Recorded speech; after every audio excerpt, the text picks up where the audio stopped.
Welcome to Magnetic Minds Academy. My name is Doug Boyd. I'm here with my co-host, James Carlisle. Episode number 8. We have a great episode ahead of us today. We are going to be doing the ankle and Achilles. So I'm just going to go over a couple things. But first, I want to thank our special guest again, Jesse Bashford. Thank you, Jesse, for being with us today. We're going to go over protocol optimization for MSK today. What I've done and how I set this up might be unusual, but the sites that I worked at, this is how we would set up an ankle and an Achilles if there was any question of an Achilles tear. So first, I want to thank our volunteer, Lonnie. Lonnie, thank you so much for joining us today. Even though I have scanned Lonnie in the past, I went ahead and screened him again, and I did the timeout. I have his earplugs in, of course, with the headphones. So we just want to make sure that, we're safe. Also, giving him the emergency call bell in case any time that he needs to have communication. So important that we give that to all of our patients. So let's go over a little bit of how I set this up. So I have the dedicated ankle and foot coil. I also have added a 18-channel large phased array coil. So when we're scanning this, we can also include all the way up to the origin where the Achilles is at. So more times than not, when we're looking for an Achilles tear, we're looking at that gastroc. And we're going to go over that in just a few minutes. But made sure we got the coil on there. I got a pillow underneath his knee just to make him more comfortable, just to take that pressure off so his leg doesn't go numb. No. So nice. Take it away. No, Doug, this is a beautiful setup here. Thank you. I can tell that Lonnie's foot is flat up against that plate, which is key. It's just kind of like your foot on a gas pedal. You want it rested up against it, but you don't want to press down on the gas. Good call. Plenty of pads if he starts to move, if he's not asleep yet. I think he is. I think he's sleeping. With patients on the table, laying in here, the rooms, the rhythmic noise of the magnet, if they're not claustrophobic, they tend to fall asleep very quickly. Then we have to worry about involuntary motion, so we have plenty of padding. I think we're good to go, Doug. And you guys know I use a lot of padding, so Yes. Don't worry about that. Just want to add one more thing. So I get this question a lot too, is what do we do with the other foot? This is what I do. I get another pillow and I wrap it around their foot. So when we put Lonnie in and his other foot is resting up against the board, we don't have that skin-to-skin contact because you all know, we talk about this all the time, we don't want to increase any PNS. So This is a great solution for that. So when we put him in, he can just rest his foot comfortably. Absolutely. In addition, we do have some Padwell pads. These are phenomenal pads. Oh, these are great. Now, that'll just ensure that he's not making any contact with the bore, his elbows or his arms. We're in for a treat today. We're gonna be going over resolution, image contrast parameters, oversampling, and then we'll be able to touch on the filters that we're using, which we don't have ARDL or deep resolve boost on this magnet, so we're going to be utilizing those filters to help clean up the imaging. So I'm glad you brought that up because we're going old school today. Yeah, we are. Old school. Oh, yeah. All right, guys, we're going to go ahead and get started. I'm just going to bring Lonnie into and get him set up and get him landmarked so we can go ahead and get going. Welcome back, everybody. And again, I just want to say, first I want to say thank you, Jesse, for joining us again today. Oh, happy to be it's here. awesome that you're here. Thanks for asking me to be here. To go over MSK. Yeah. This is sweet.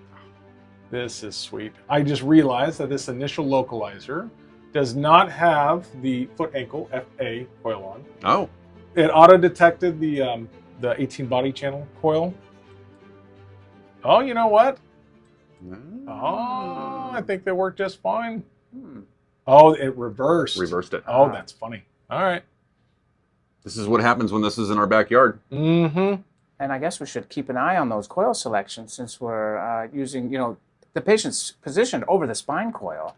Yep. But we have the body 18 wrapped around his tib Right. fib, Yep. basically, because we need to include the gastrocnemius when we're looking for a Achilles tear. That's true. Especially if it's search and destroy. We don't know where this thing may be, so we got to go find it. Yes, we are. Just a display here. I'm excited about today's episode. Oh, Yeah. this is going to be great. Me too. When we aired episode number 7, there was epic feedback having Jesse on our episode, and especially my students were excited when they saw that in their class last week. So, Well, I really appreciate that. This is something we're all passionate about, and so hopefully that shows in these videos. it did. Like I said, Jesse, thank you so much for the last episode. Like I said, the feedback was endless. Awesome. I'm just kind of optimizing this, kind of I was going. gonna say, what are you doing? I'm more or less matching the angles of the mortise of the ankle. Okay, good. But I like it. before I allow that to run, going to check but verify. Because these can get tricky. They can. But I want to get the coverage of the Achilles. Okay. So gastroc, soleus. Yeah. But I want to make sure that we're going to get our signal. So from here, I'm going to go up to Q. From now on, I'm not going to have it auto coil select. Good. I'm going to do coil memory. That's good. So we're going to set it and forget it. Not that we're not going to verify again. It's always good to verify. It's Windows. Yes. Yep. Trust, but verify. Verify, yeah. So it looks like you're setting up a sagittal stir loc. This is a great idea when it is a search and destroy mission. I've seen, I'm sure everyone has seen, when you clip, or maybe it didn't even include in your field of view this tendon rupture that you're searching for. That's a callback for sure. Yes, it is. Right. So it's good to start with a nice T2 heavy. Stir is a great idea when the field of view is big, but something where you can see fluid, see edema, find the tear. Right. So I have a question, Jesse, and this gets asked when we are doing ankles, is why the sagittal versus the coronal? Why does that display better than a coronal? Well, you could see an Achilles tendon rupture on a coronal, but I think it's just the nature of the Achilles itself as it goes up the back of the leg. Essentially, the sagittal is the plane where you're going to see the rupture the best. Agree. And so coronal is helpful. Typically, the Achilles ruptures that I scan, the sagittals are the most important. The coronals I stay kind of tailored to the ankle joint, Right. Okay. smaller field of view. Axials, you want to include the whole tear as well. So you need a nice big stack of axials to get up there. So that way we're showing it in two planes, essentially. Okay. Right. Agree. Coronal is just the weak man on the totem pole here. Right. Mhm. There's a technologist I trained with when I first started MRI. Every ankle we did, our coronals, he would have me always lean or pitch to the Achilles, Interesting. doing an ankle. Huh. And yeah, that was his thing. He's like, Sure. he always favored it if he thought there would be an area of interest there. Yeah. Okay. Yeah. Just to I can help see it. capture that. Yeah. Yep. There's so many ways to scan. That's what I love about MRI. Absolutely. As long as you get the same idea, Yep. what the radiologist wants. Yeah. Yeah, and that's just it. It's you can't just say this is the only way to do anything in MRI. That'd be boring. It would be boring. And back to the coronal, I've seen Achilles tendon ruptures where a coronal is appropriate. Yeah. Right. That's what I love about MR. It's just, there's so many options, and use them all. Play around. Mm-hmm. There we go. All right. All right. I can't wait to look at this image. There we Ooh. go. Ooh, very nice. Those are very nice. And this Very is definitely a benefit of running a stir up front. And I can see that. in a search and destroy is because now we get to find out how much coverage we need for these axials. Absolutely. So if it's high or low, we can concentrate on that area. So I noticed something, James, here on the phase encoding directions going right to left for the axial. Oh, they do have that built in like this. Yeah. Yeah. I think there's going to be wrap, don't you? Oh, absolutely, Jesse. And also they have a very. Wow. Look at the field of view phase. Yeah, they Yeah. got that wrecked down for. Good reason to wreck the field of view phase to save time, but here you're using a receive-only coil. And in fact, we're using two receive-only coils, so that other leg is going to wrap in. So P to A is definitely the move. Okay. So something to show with this trick is since the E software, you can only either go left, right, or right, left, AP. But on the newer systems, you can choose to flip that Yep. with the drop down on this. Really? Yeah, on You know this. the trick, yeah? I did, let's go negative 180. 180, and that will. Yep. There Yep, it it'll is. Wow, swap your direct. that's You pretty see cool. that yellow arrow there indicates your actual direction. Okay. See how it went back to A to P? Yes. Yep. So What a cool trick. Isn't that cool? I'll leave this. That makes sense why, because it's actually matching the rotation. So Yep. I'll get this lined up where I want it, and then the last thing. That'll be your last move. Correct. Absolutely. What a great trick, everybody. Again, you have the video. You can replay that back and forth. Here we go. So just looking at this, I mean, obviously he has a lot of signal in the backside of He his, does. right above his calcaneus, the backside of his ankle. But just looking at his Achilles tendon from here, I don't see much. yeah, I don't see much. So just for the sake of coverage, we'll add slices, get the soleus, but maybe we'll just touch into the gastroc.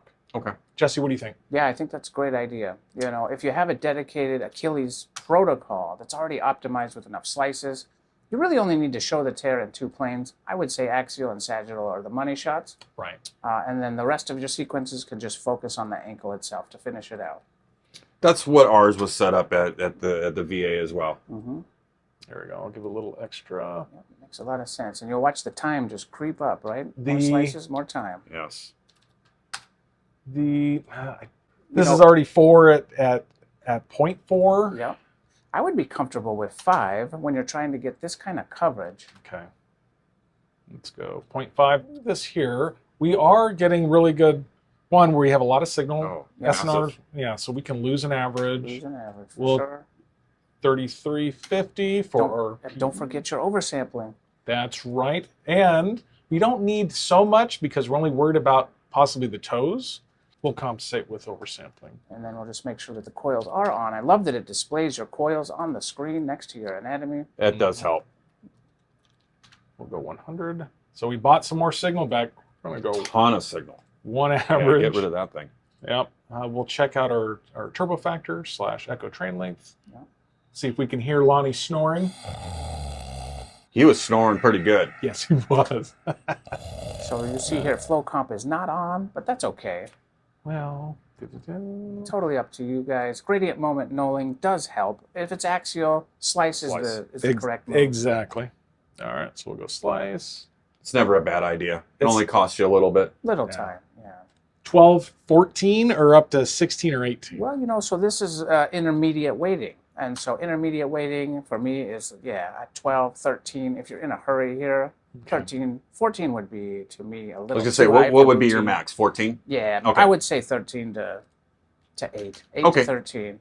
Okay. I always use, well, when I was at the site that I was at, the MSK doctor was really adamant about using very low turbo factors Uh-huh. for our MSK Yep. because and he wanted that sharp, crisp detail. Absolutely. Yep. There's a good reason for that in MSK. You know, so when we're thinking MSK, for me, it's always resolution and contrast.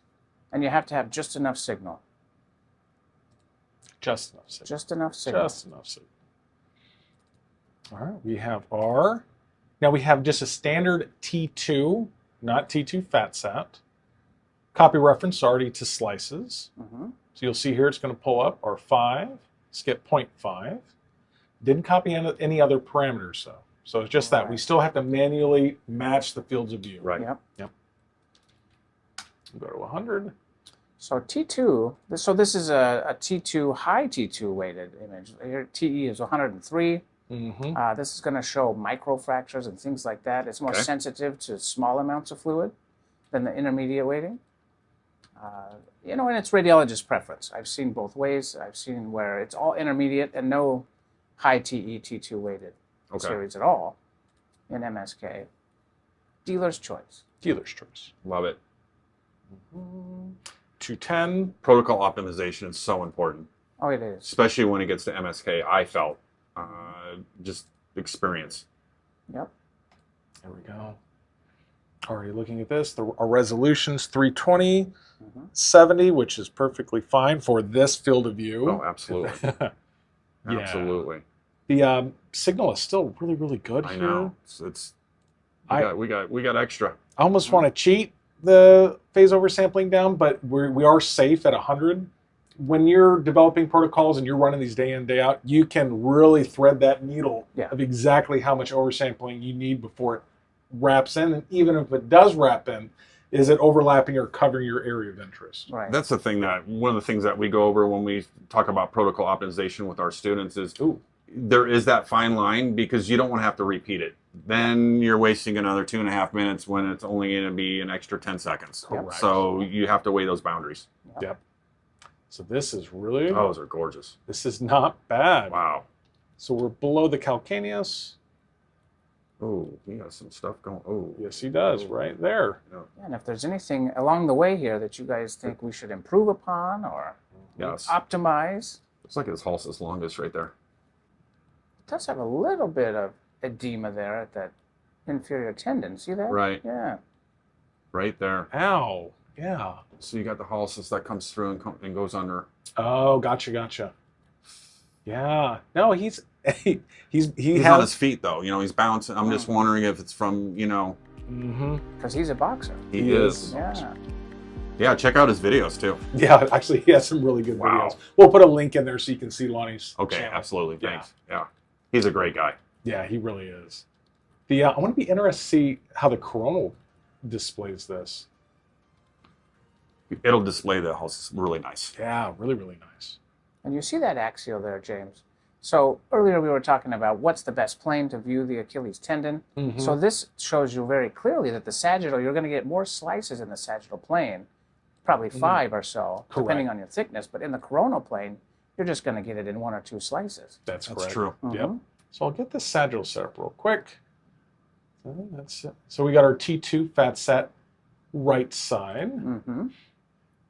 Now it is interesting, Jesse. Before we did that axial, we did a PD fat set. Yep. But a lot of MSK, they do want to see both PD fat set and T2 fat It's set. that intermediate. Yeah, and Correct. then that's a good delineation. So we don't want to confuse PD, and I see this all the time. Mhm. Proton density really is minimizing T2 and minimizing T1, leaving you with proton density weighting.